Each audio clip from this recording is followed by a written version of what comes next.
This is TWiT. Are you talked out about Shadow? No, we talked about yesterday on MacBreak Weekly. It's an interesting conundrum. It's a little bit of politics, but it's really more about kind of an interesting conjunction of technology and politics. In this case, the Iowa Democratic Party, which simultaneously celebrated technology and said, this is the greatest thing. We're going to use an app to count the caucus this year, which means we can make it even more complicated and have multiple numbers, but it'll be faster, more reliable. And then also a fear of technology, which caused them to say, but we aren't going to show anybody this app ahead of time. We're not going to vet it. We don't want anybody to hack it. So they released it. You know, they effectively showed it to people only a few weeks before it was to be used, and didn't give training to the precinct captains until a few days. And it never before the election. And didn't hard test it with data. Never tested it. It never worked. And at the same time, they had such faith in technology that they shut down the manual reporting system. They said, "Oh, well, you know, we can use that phone number for something else." The whole thing. Oh, I didn't know that. Well, no contingency. Keep your backup, people. They used the same phone number for app tech support and reporting, and because the the app didn't really work, there were people calling from both ends.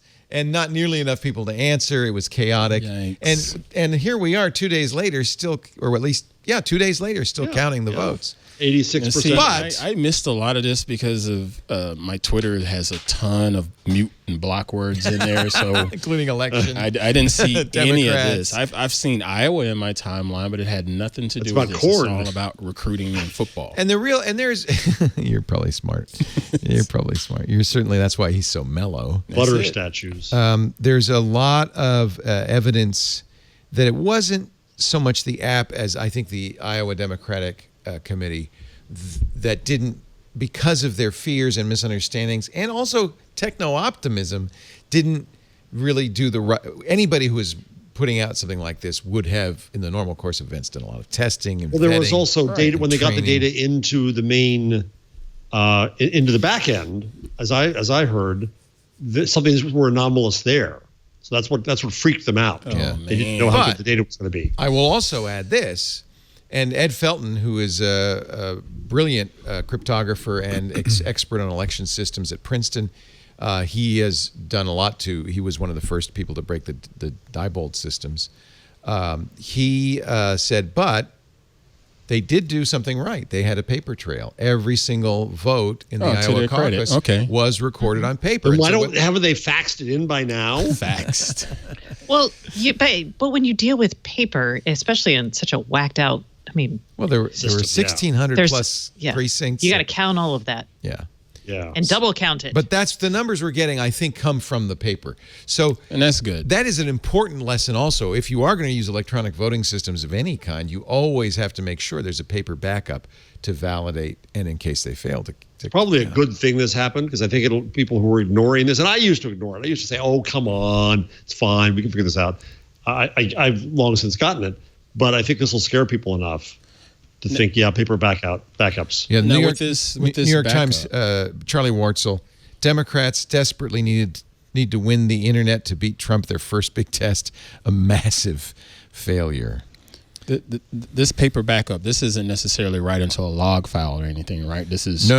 It's literally, in output. fact, you didn't watch it on TV, but everybody at the caucus has had a giant piece of paper that they held that they were told, don't fill this in yet. Right. Fill it in after you realign. That's the other thing. Oh, man. The caucus is nutty. Oh, man. It's undemocratic as hell. It's sort of a very primitive form of ranked voting. It's maybe not.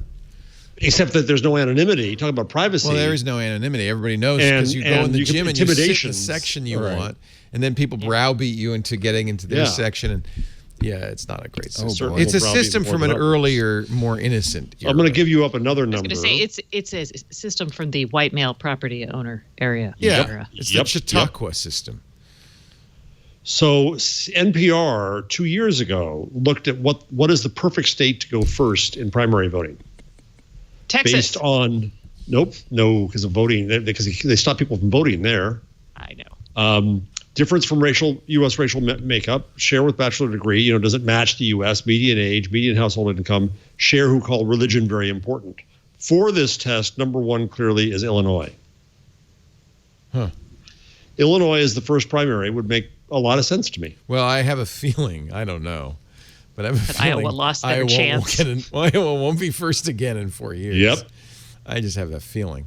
It's not the first snafu, and I remember last time in the Republican Is it caucus. snafu or snafu? Snafu.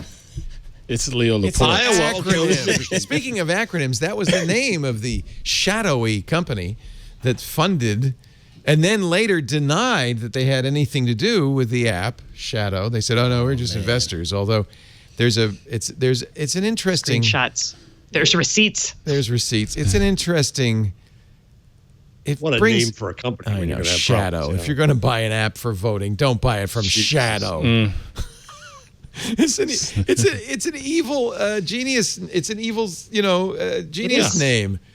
That's the name of my company headquartered in a volcanic island. Yeah, exactly. Volcanic or volcanic? Volcanic, sorry. I was going to say headquartered in a volcano, but then I was like, no, Stacey it's really won, an island. Leo won.